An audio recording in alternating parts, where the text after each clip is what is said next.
Our next lecturer is Saida Mirsadri, and her lecture title is Iqbal's Process Relational Worldview, an Islamic Response to Modern Challenges. And as I'm speaking, I'm realizing that I need to make Saida one of the co-chairs to share. Isn't that right? Yeah. What I can hear you.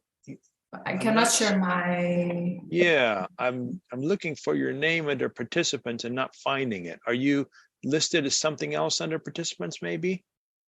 My name or maybe, is. Oh, I bet you were at the top. I bet that's what happened. Yep, there you are. Okay, I apologize. Now it should make you as a co-host and you can share your screen. And also, if you wouldn't mind, give us a sentence or two. It tells us a little bit about who you are and where you're from. And you're muted again. Sorry. Maybe I did that to you. Who knows? There we go. Now we can hear you. Do you hear me? Yes, yes. I still cannot share my screen. Okay, I'll try again.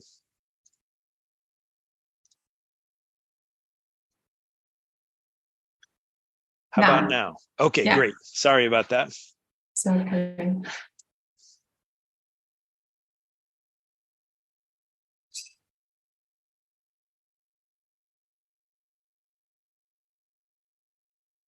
You see my PowerPoint? Yes. Okay, great. I am Saida Mirsadri. I studied at the university. I got my PhD degree at the University of Tehran. I'm working as right now in Germany, in Paderborn, at the Institute of Islamic Theology, and but this semester I'm in Zurich as a guest teacher professor. I'm going to talk about, and my PhD was on Muhammad Iqbal's metaphysics as a response to the problem of evil. Today I'm going to talk about Muhammad Iqbal's relational worldview, which I regard as a proper response to modern challenges.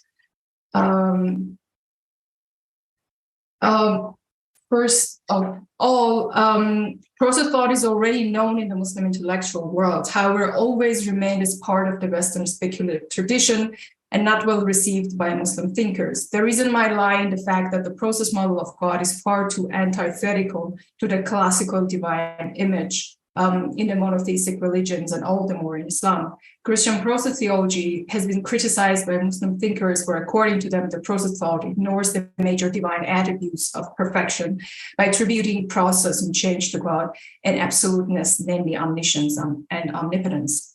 However, I'm convinced this needs to be changed. Where I strongly agree with Adis Duderia, who is going to present tomorrow his lecture, but I'm just quoting him from his text so that I just stay in dialogue with the Muslim thinkers and speakers at this conference. I agree with him in that our concept of God has important implications not only for what kind of abstract theological briefs we might hold, but also what kind of ethical values we should abide by. And these ethical values form the very backbone of the kind of societal and political norms and ideals we consider normative for human life. He mentions that progressive Islam also subscribes to a panentheistic concept of the divine and a form of Islamic open, relational, or process theology. Quoting Whitehead, Gerard Morningstar highlighted the importance of nobility so that the massiveness of order does not degenerate into mere repetition, but these forms of repetition foreclose the possibility of new modes of thinking and being, with which I would argue the Islamic thought is plagued, and for which reason it needs novelty. However, as Morningstar duly mentioned, this novelty of modernity must be reflected upon the background of a system which is what would allow for genuine discernment in deciding how to incorporate these materials. I agree with him in a statement that process relational approach has the potential to avoid the pitfalls of repetition while also incorporating the important insights from each of the three camps of puritanical, reformists, traditionalists, and modernists. However, these two colleagues did not exactly show or will show how could and would Islamic process theology look like, or or what this novelty against the background of a system might look like. In my presentation, I would therefore like to show how this concept of Islamic process theology could actualize itself. For that purpose, I would like to present a Muslim thinker in whose system of thought one can find enough process elements as to nominate him as the Muslim, Muslim process thinker, and his metaphysics as they do philosophical foundation for proposing an Islamic process theology. Muhammad, so I claim that we can talk of Islamic process theology. Muhammad Iqbal is a Muslim thinker who's standing in his own Islamic tradition and relying on the Quran due to being well-versed in this Western philosophical thought, provides a novel metaphysics that can well serve as a foundation for a new Islamic philosophical theological system, which is unprecedented in the Muslim thought. Just a very brief introduction to his person. Muhammad Iqbal was a South Asian Muslim poet philosopher whose poetry in Urdu and Persian are considered among the greatest of the 20th century. Between 1905 to 1908, he pursued his higher education in Europe, first in England, where he completed his second BA at Trinity College, and then to Germany, where he received a PhD in philosophy at the University of Munich. Therefore, he was well versed in both thought traditions of Islam and the West. Here, I just very briefly mentioned the elements, the central elements of process philosophy or process thought, which is pan-experientialism, that is, experience or event is central and is the constituent of reality and not substance, which is like very Aristotelian, and Islamic metaphysics is very much static substance-based Aristotelian metaphysics. Sorry, not Iqbal. The process thought, in process thought, it is very much experientialism, but also in contrast to the classical Christian metaphysics. Their movement and changes are central, becoming instead of being, interrelatedness or organic wholeness. Creativity is also central. I just go very fast because I assume the audience knows all about these elements. Just I'm mentioning them in order to say that Iqbal also has these elements in his thought. And panpsychism, which claims reality is not composed of brute matter, but of events or particles that have a certain grade of consciousness. And then in theology, process theology, they bring God into the picture, and God has created persuasive power as opposed to the classical coercive power, and God has dynamic knowledge instead of static knowledge, and God is interrelated to the world and interacts with the world. Therefore, the process God is is a restricted God, not omnipotent, yet living and interrelated. Now I come to Iqbal's thought. The key concept in Iqbal's thought is khudi, the Persian word he coined. In English, one can translate it into self and ego. It's a bit misunderstanding, but still, this is the only term one can say. Iqbal, very much like Descartes, builds his philosophical system upon the ontological understanding of the notion of the self. He begins his metaphysics by turning his gaze inwards, starting from the human inner conscious experience. He discovers ego, and his very starting point is therefore our very conscious understanding of our being in the world. Referring to his inner, or other words, referring to his inner experience and discovering a self or ego there. And being a monist, he attributes this egohood to the whole reality. So first of all, he discovers an ego in him, and then since he is a monist, he attributes that to the whole reality. The whole reality is composed of these egos. So his conception of the world is even event or ego-based rather than substance-based. Change and movement, again, gets central, becoming in dynamism instead of being in staticity. The process of the world is evolutionary. The universe is understood as an organic whole, interconnected. Therefore, his worldview and his world are open. his conception of God is this absolute ego, the principle of infinite creativity and movement. So God-world relationship understands Iqbal in terms of pantheism. He doesn't use this word because this word was not so familiar. He was not maybe familiar with this term, but what one can read into his work, this concept. God is the order to the chaos, or the element of permanence. In case there are questions, I can come back to the code, but I just, for the shortage of time, I just skip that.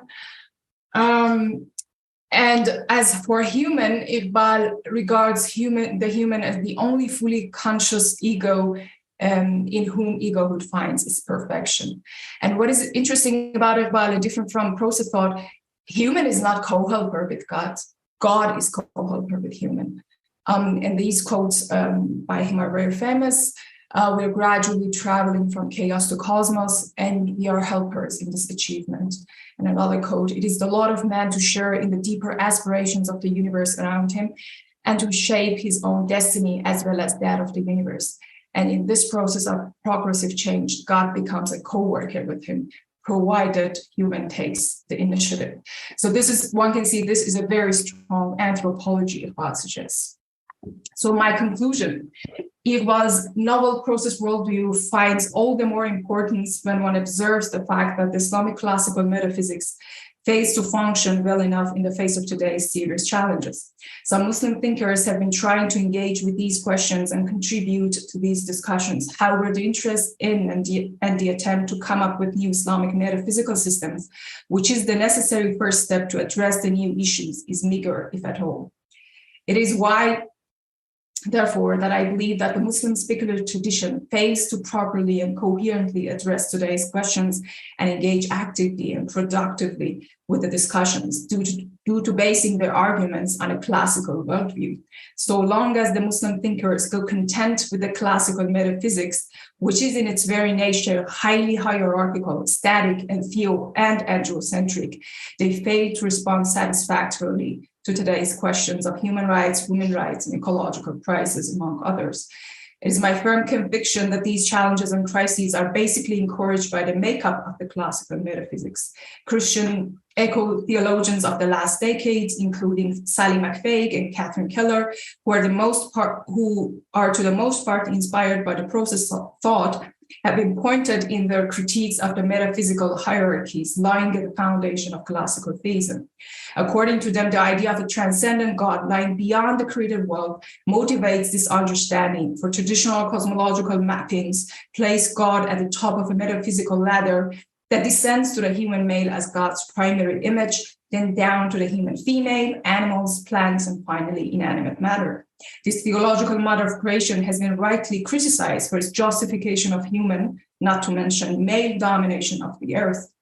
These two thinkers have also highlighted the danger of certain classical divine attributes, especially omnipotence, that valorize absolute power and domination in an age of alarming ecological and nuclear threats.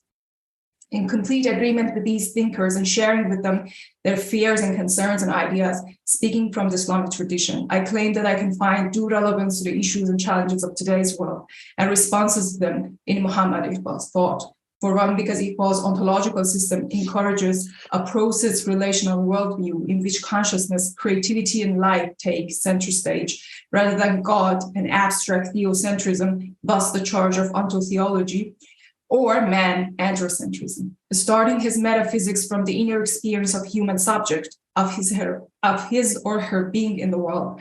At the heart of Iqbal's philosophy lies the existential conviction that reality is ultimately expressible purely in terms of a conscious ego. And for second, Iqbal's strong anthropology, and by way of lying the major part of the responsibility for the future of the world on human being, helps us find a way to make human more considerate and thoughtful of his surrounding environment and of other human beings by way of defying any escapism and fatalism. Therefore, it's my firm conviction that Iqbal's neoclassical metaphysics is not only more helpful and relevant to today's world, but also logically more tenable in addressing and responding to many of the life philosophical theological questions. In Iqbal's process relational worldview, human, regardless of his sex and gender and nature, including all its parts, no matter how trivial on the chain of existence, are one and united, since all are conceived as egos. The whole world is a big cosmic community whose members, from the subatomic particles to God, are self-sufficient and self-determined egos, and thus created with greater levels of consciousness and freedom. God in this cosmic community is the absolute ego, the source of life and creativity, towards whom all creatures are striving. This brings all forms of life, from human to the subatomic particles, to the same level, and hence transforms the classical anthropocentric and hierarchical worldview into a rather leveled and life-centered worldview. On the other hand, by replacing the classical masculine divine attributes of absoluteness, including the highly problematic attributes of omniscience and omnipotence, with the feminine attributes of creativity and life, it results in a not just rather feminine worldview, but also a more feminine divine image. This way, it can be corrective and complementary to the classical androcentric metaphysics by suggesting a biocentric alternative. Thank you for your attention. That was beautiful, Saida.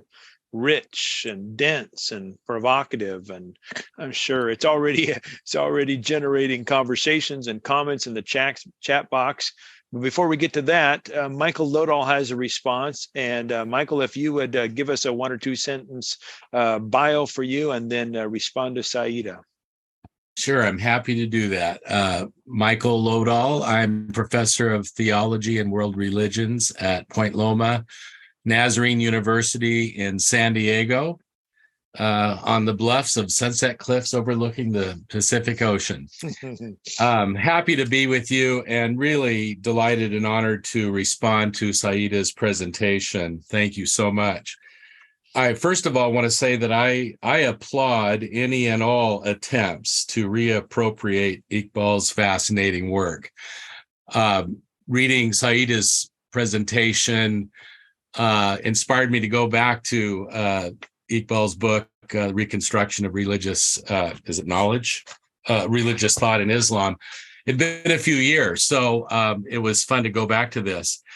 So I used the word reappropriation pretty intentionally a moment ago, and I know that in Saida's title was included the idea of the Islamic response to modern challenges. And I think what I want to do is sort of push toward the postmodern situation, especially in the light of the previous conversation we just had about the human place within the world and its increasing Christic nature and our undeniable role in that. In the postmodern situation, the human priority and human pretensions are and should be severely chastened. And I find that, Iqbal, of course, he died in 1938. I'm not going to hold him responsible for things about which he could not really have any idea, particularly in terms of, like, I'll just say human centrality and human, pretensions.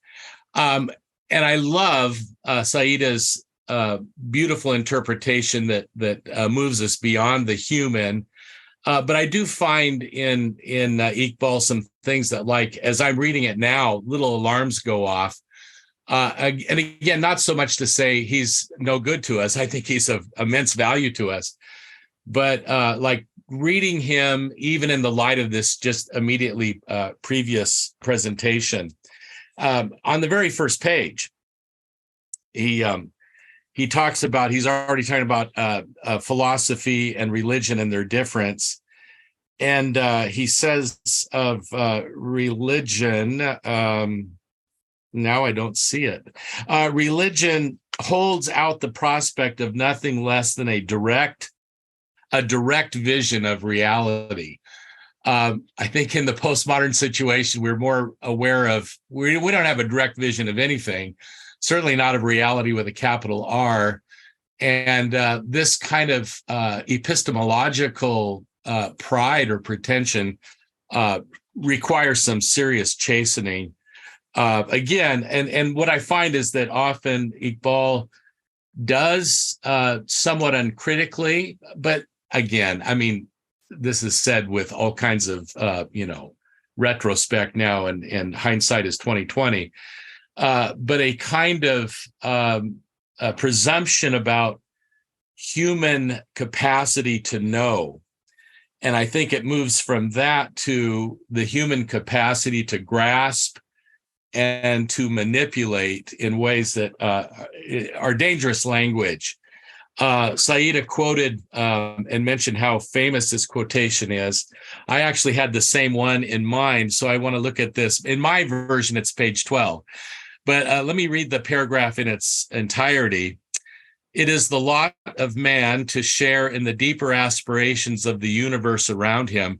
I mean, I'm just thinking already like the whole universe. Oh, my goodness. And to shape his own destiny as well as that of the universe. Now, by adjusting himself to its forces, so there is that recognition, but now also, or in other times, by putting the whole of his energy to mold its forces to his own ends and purposes. That's scary language to us now, I think. And it is the very next line. And in this process of progressive change, God becomes a co-worker with the human being. On the next page, he's just spoken about the story of Adam. Well, in the Quran, Adam being taught the names of everything. But here's the language. The point of these verses is that man, the human, is endowed with the faculty of naming things. That is to say, forming concepts of them, and forming concepts of them is capturing them. We recognize he's writing in a much earlier time. It's just a matter of us now, I think, critically engaging him and asking, how can we take his emphases on novelty, creativity, creaturely initiative that are all wonderful and inspiring and beautiful, but also allow them to be chastened by sort of like our reality now. He actually goes on to say, thus the character of man's knowledge is conceptual, and it is with, and I'm the weapon of this conceptual knowledge that man approaches the observable aspect of reality. So again, simply saying that there are things that we need to sort of reread, creatively appropriate, but critically appropriate, I think, from Muhammad Iqbal. Now, let me just say more positively, I love the way he talks about God's relationship to history. And Tom, you'll have to let me know when I'm running out of time, because I know that some people are far more familiar with Iqbal than others. But let me give you a little taste that I think is just wonderful stuff and very sobering. And again, the light of what we just talked about planet burning. You got about 2 minutes, Mike. 2 minutes. Okay. Well, 1 minute for this. The world process is certainly devoid of purpose, if by purpose we mean a foreseen end. That is a far-off fixed destination to which the whole creation moves. A time process cannot be conceived as a line already drawn. It is a line in the drawing, an actualization of open possibilities. To my mind, he says, nothing is more alien to the Quranic outlook than the idea that the universe is the temporal working out of a preconceived plan.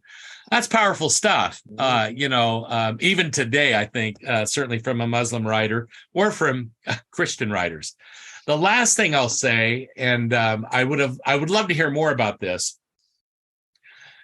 He has this really fascinating idea about Muhammad as the seal of the prophets, or the final prophet, in which his sort of, that's his jumping off point for saying no longer should human beings be sort of dependent on authoritative revelation from above. Like Muhammad was the last one.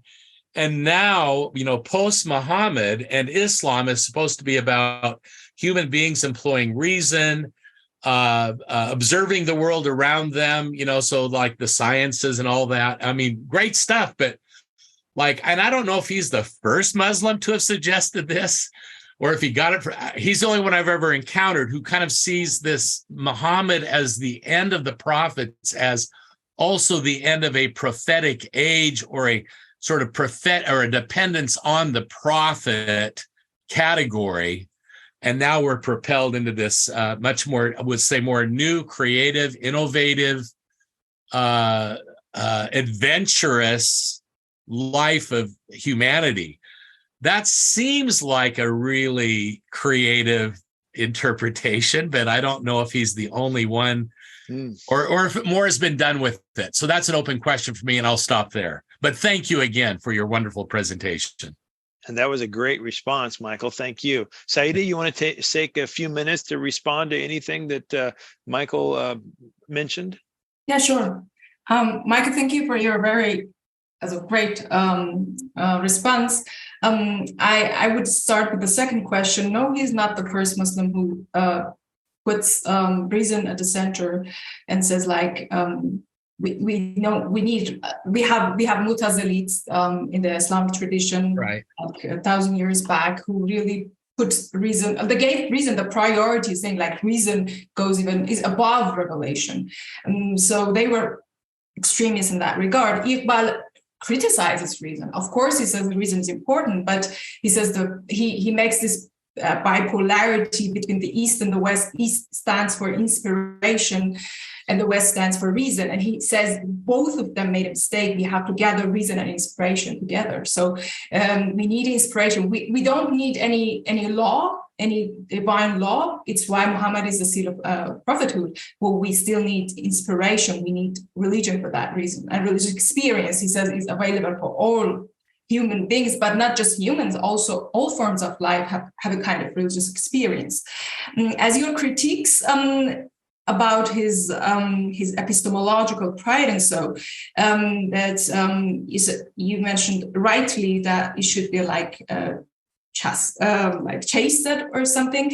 I agree very much with that, but I would say like one should read every thinker within his context, historical and social. And Iqbal is speaking and writing at a time where his country, India, is colonized by the British. And the Muslims in India are in a very difficult situation with no dignity and honor. And this idea of like determinism, this qadar, that is everything is determined for us.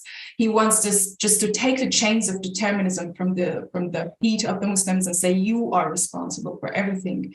And if you take the first step, God is going to help you. It is why he tries to come up with this very strong anthropology.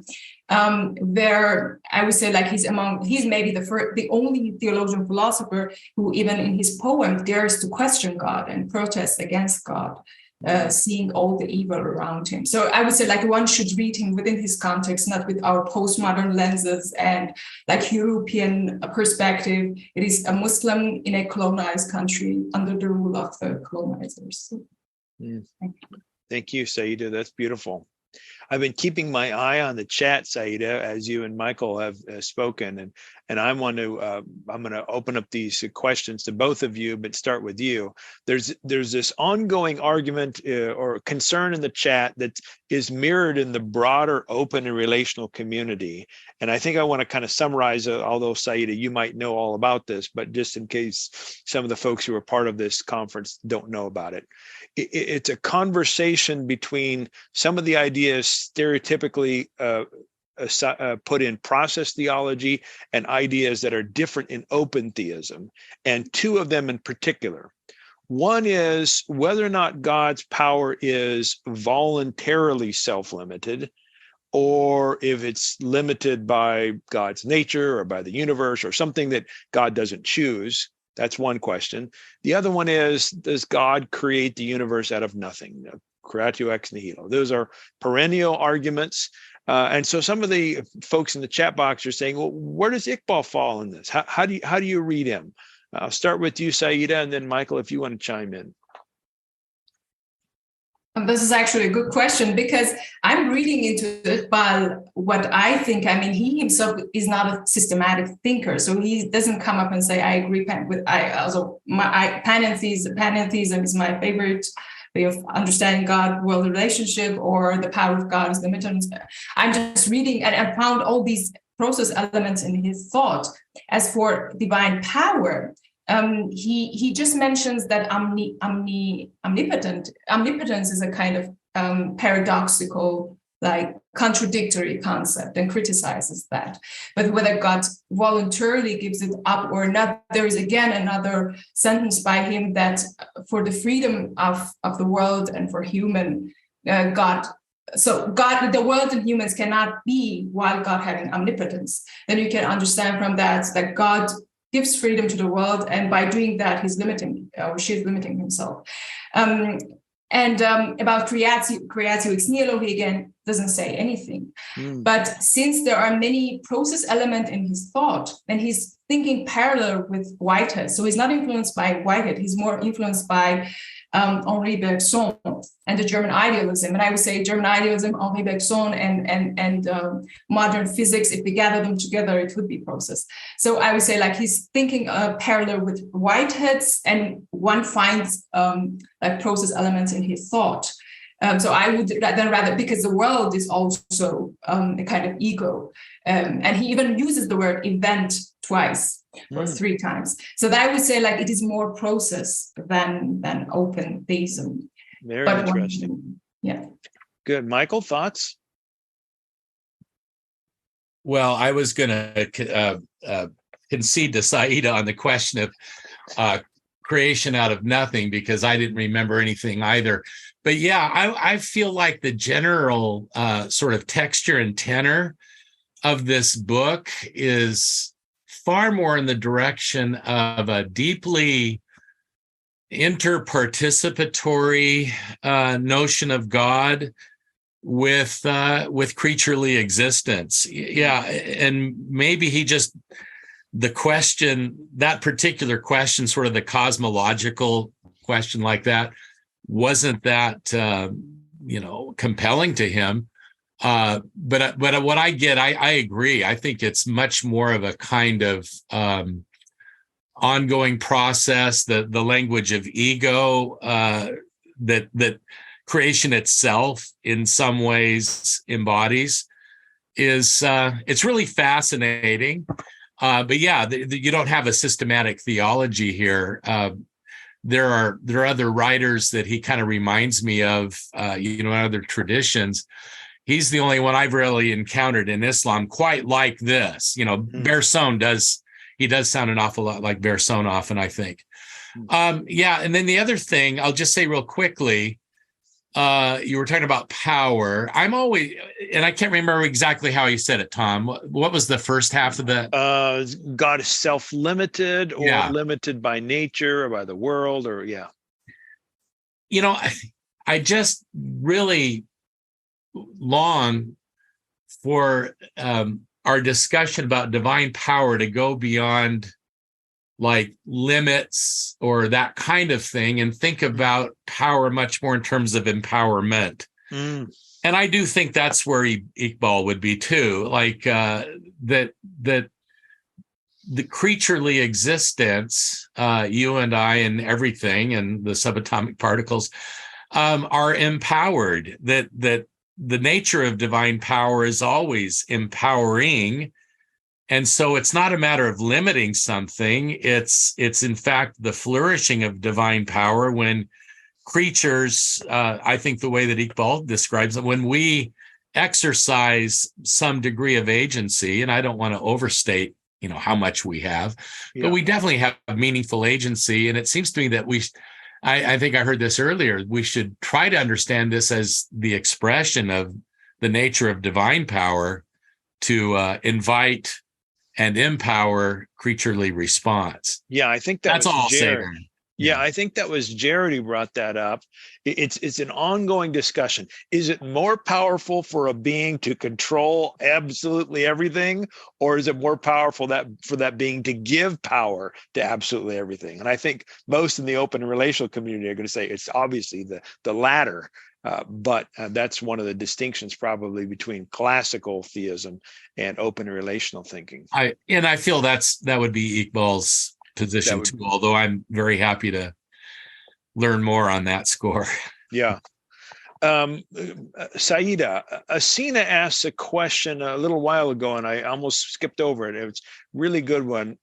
She says, in your paper, you mentioned the classically masculine divine attributes and how Iqbal's worldview can also offer what she calls egalitarian approaches with regard to the category of gender. And then she asked this question of you, Saida. Why do you think that within especially Islamic theology, the androcentric orientation of the divine attributes has hardly even been discussed, if one can speak of a discussion at all? Thoughts on that? Well, I don't agree with that because there are Muslim, I wouldn't call them feminists, Muslim womanists who discuss these issues, and that's not my topic. But I would say like this is debate going on. As for Iqbal's metaphysics, I don't know. I really didn't get her question.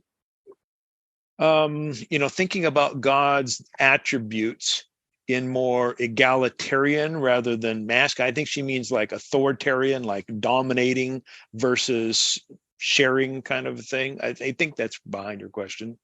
Yeah, but I mean, a process God is not an authoritarian God, is egalitarian. No.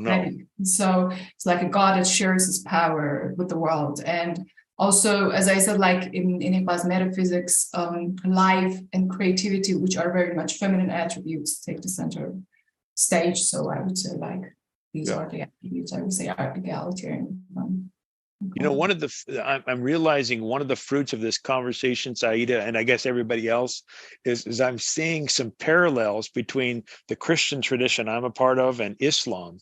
In the Christian tradition I'm a part of, we sometimes talk about Bible-believing Christians, by which we usually mean pretty conservative. And today we've had puritanical Muslims. And now you tell me there is such a thing as womanist Muslims? I've never heard of this. Can you tell me more? Yeah, so they are. I don't call them Muslim feminists because amongst them, like Amina Wadud, Mona is already amongst us. Maybe she can help me, and Hija Ali and others who are like really very good Muslim thinkers who are saying like in Iran there is, I forgot the name, Muhaqqaqi or something. Her basic claim is that the Muslim tradition is masculine, and they read the Quran with masculine eyes. And then she herself goes to the Quran and says we shouldn't, in order to understand the image of woman or understanding of the Quranic understanding of women we shouldn't focus on the so-called problematic verses where it says like 2-3 verses that are problematic in the Quran, that you have to beat your wife, etc. Which is a matter of interpretation. We just forget about them. She goes to the narratives and shows that in the narratives, like Mary, the stories of Mary, and Jesus, were like Mary's more central than Jesus, or I don't know, the wife, the sister of Moses, etc. She shows that in these narratives, actually, the Quran is criticizing the patriarchal understanding of the society where the Quran is revealed. So, I mean, there are many such works done in the Islamic tradition, but I don't know, just this political Islam maybe is understood as deep Islam. That's beautiful. America. Thank you so much for that. And I see yet a third parallel, and that is, it sounds like you're telling me that there are certain hermeneutical moves people are making to try to counter problematic passages in the sacred text. Again, something that many of my fellow Christians do when we read passages in the Christian Bible, like, okay, we don't like this, but there's some hermeneutical moves we can do. The reason why I don't call them feminists is because they themselves say the feminists did not take our considerations as Black women of color, etc. Take them seriously. They just looked at everything through their white eyes. So it's why I call them womanists and not Muslim feminists. Yes, that makes sense. Yeah, and there are very many variations of that within theology. One of the issues you had in your PowerPoint slide, Jay McDaniel kind of raises, and that is that you characterize Iqbal as a panpsychist or a pan-experientialist, And Jay asks, does Iqbal see something like an ego in all things, in animals, plants, cells, worms, etc.? In other words, is there something like a process form of pan-experientialism? Saida, if you'd like to respond, and then we'll have Michael also jump in here. Yeah, exactly. I mean, Iqbal does not like put it systematically, but says like there is this, like the chain of creation, everything is an ego, but it's of course graded. So like a subatomic particle does not have the level of freedom, consciousness, etc. that a human has, but it still has like the primitive forms of it. So it's like the whole reality is an ego. So it's panpsychism, and this way, one can bring holiness and sacredness to the nature. Michael? Oh, I agree entirely. I have one. I'm going to read a couple lines. He refers to God as the ultimate ego or the all-inclusive ego. Listen to this. The universe, as we have seen before, is not an other existing per se in opposition to God. It is only when we look at the act of creation as a specific event in the life history of God that the universe appears as an independent other. From the standpoint of the all-inclusive ego, capital E, there is no other. In God, thought and deed, the act of knowing and the act of creating are identical. Wow. That's strong language, but yeah, I mean, it's a panpsychism, I think, that's rooted in essentially divine mind or divine ego, in ways that probably exceed my imagination. Really, what a stimulating text this is. Beautiful. Yeah. I noticed in the chat box that Asina clarified some of her claims about masculine versus feminine divine attributes. And then John Sanders follows up with a question about feminine imagery for God in the Quran and in Islam. Saida, can you speak to that? Does Islam provide resources to talk about feminine imagery and the divine? Well, I'm no Quran expert, but I would say like the fact that God is the source of life in the Quran, and life is very much feminine. I would argue that this, so the image is very feminine, and God is a creator. Being a creator is very much a feminine attribute. Maybe other Muslims can add to that, but like right now we cannot think of anything. Of course, the language of the Quran is Arabic, which is very much gendered. So it's very masculine, but it's like grammatically so. Yeah.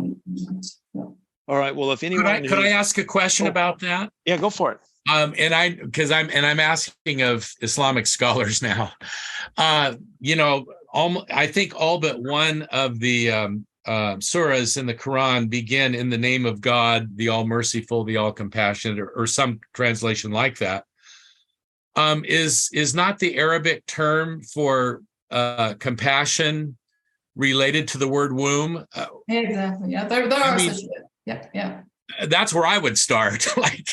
Exactly. Very good point. Yeah, when people talk of divine compassion, whether it's in Arabic or Swahili or Aramaic, I know. So in other words, Jesus' mother tongue. At least at some level, what was evoked for people was the image of the womb, whatever that might connote for us. But it certainly sounds life-giving, nurturing, supportive in this really beautiful, life-giving way. Yeah, very good point. Just skipped my mind. Thank you for mentioning that. Yeah, and if anybody else wants to post any comments related to that in the chat box, that'd be great, and we can come back to those. I want to go back up to one I skipped over earlier from Travis Keller, who asked more of a general question of Michael and Saida, and that's about sort of your estimation, your guess, your assumption, your hypotheses for why humans seem so attracted to power and fail to want to transform in positive ways, especially, he says, in relation to the climate crisis. But does the Islamic tradition have resources to talk about this seamless, prevalent urge toward overpowering and domination amongst humans?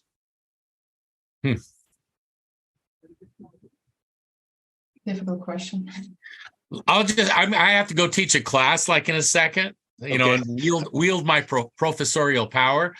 I'll just say in Christianity, we call it sin. I think what I've seen, and Saida or anybody, I'll just say real quickly, what I've been struck by is where the Quran will actually almost wonder at this. There's this sense of wonder of how could human beings created from such humble circumstances, as a bit of blood or semen or whatever, become so obsessed with power and rebellion and alienation from God and one another and the world. It's more of a bewilderment, it feels like to me. But I got to go, and I'll let other people who know more about that speak more. But thank you for allowing me to be part of this discussion. And Saida, I'm really honored to have been able to respond to your paper. Thank you. Thank you, Horan. Thank you, Michael. Saida, do you want to weigh in on that issue? Yeah, I just can confirm what he said. Like in the Quran, there are verses where it says like human is made in the best shape and form, but at the same time he's put on the lowest of the lowest levels. So it's like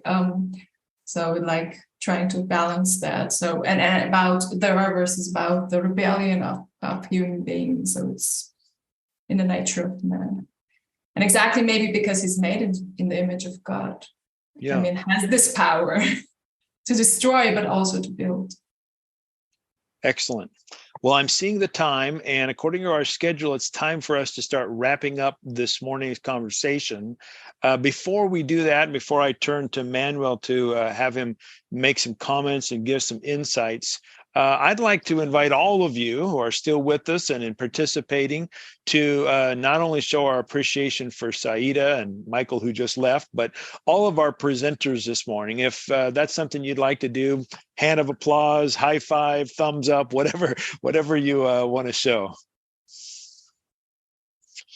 Also, before we come to Manuel and I making a few final comments, several of you have asked in private chats about how you might access the material, and you've heard some of the scholars mention things like, well, I read this part of your paper, or, I'm glad I had your paper in advance. There is a book that's in the works that collects papers and responses, and obviously that takes time to come about, but eventually that's the hope, that there'll be an edited volume that comes from the writings from our scholars here. Also, as I mentioned earlier, these are being recorded as video and audio, and they'll be posted online once we have a chance to do the proper editing and things. So with that said, I'm going to turn to Manuel. Our idea was in the final minutes of the hour, just to kind of make some summary kind of, or look at particular insights that came from the day. Manuel, would you like to do that? Yes. It's gonna be difficult, but I'll try. I just love the way different questions and themes of relational theology come together in this conference, and new connections emerge. I just love being part of that. I was very delighted with John Cobb's introductory video. It sounded to me like a manifesto for future generations of believers in both traditions. And I was struck by how much he emphasized that the insights of our time, as well as the problems of our time, kind of push us towards a relational view of the world that is already laid out in the Holy Scriptures, in the Bible and in the Quran.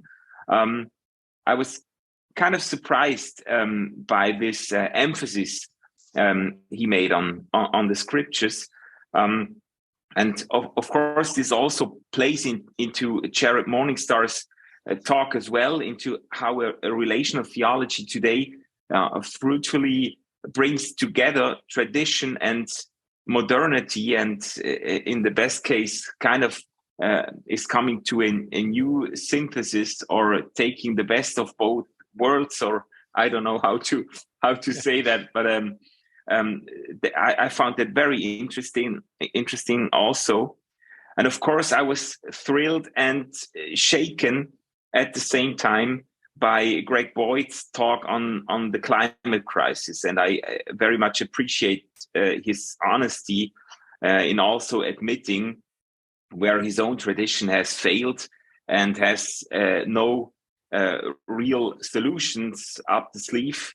But I also love this vision of an interfaith movement. He called it a united faith response to our current climate crisis. I'm somehow touched by this perspective, even if I think there are still some miracles needed to make it happen. But that kind of stuck with me, and I also found the presentation of Saida Mirsadri very fascinating, that the potential of Iqbal's thinking, and that's another proof that a relational approach is not just some kind of, let's say, some kind of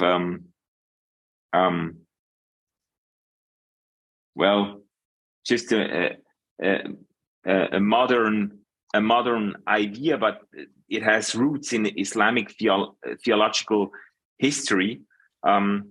So I'm very happy with that first day of the conference, and I'm very much looking forward to hear more of you tomorrow. John Sanders will be talking to us. Dave Andrews, Catherine Keller, of course, Johannes Grössel, Shabir Ali, Adi Studeria.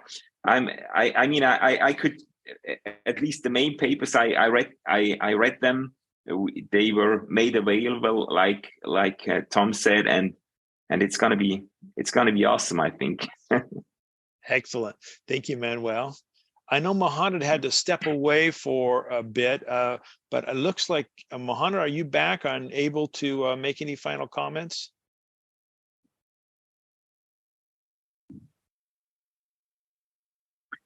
If he's not answering, he wrote me he has a very bad internet connection in his hotel. Yeah. Well, excuse me, I can hear you all the time, but okay. I think my microphone have some problems. So I will make my feedback tomorrow, so you will hear me. Sounds good. Okay, great. Well, once again, I want to thank you all for participating in this first day. I felt like it's been a really valuable, rich, deep conversation in which people were vulnerable, shared their hopes, frustrations, the great resources, both in the Christian and the Islamic traditions. And tomorrow we get to do it all over again, same time, but different kinds of presentations and speakers. So thank you for your contributions and participation today. And hopefully we can see you tomorrow. Have a good rest of the evening, afternoon, or morning, wherever you are in the world.